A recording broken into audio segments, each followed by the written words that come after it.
afternoon, everyone, especially Sir Batak. We are the Group 7. I am the leader of Group 7. My name is Ashley Queen A. Santiago and introduce my members.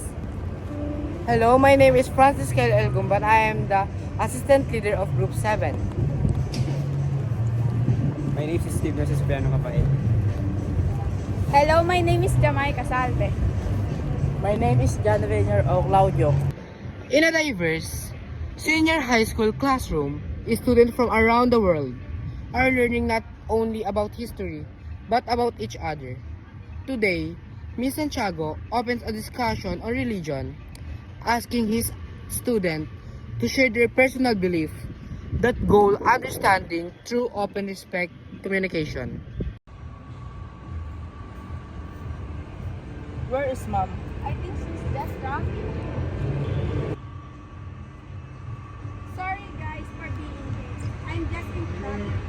Class, today discussion is about world religion, okay? I want to speak from the heart. This is not debate. It's a moment to listen, learn, and respect. Who would like to begin? I will. Good afternoon, everyone. I'm Catholic from Philippines. My faith is a big part of my life. We can go church every Sunday to celebrate Christmas and Easter. As a weird times for me, my religion gives me peace and hope, especially during good times. Jamaica's story perfect how religion is deeply connected to family and tradition. Next, Claudio raises his hand. Malaan, I'm Claudio. I'm Muslim from Dubai. In Islam, we pray 5 times a day and fast during Ramadan.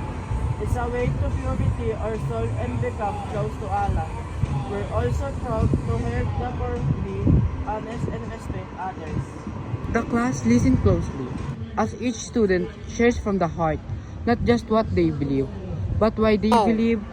And you? Arigato, I'm Kapael. I'm Kapael from Japan. Our series of our group of life, raising dance and noise, great is source of faith.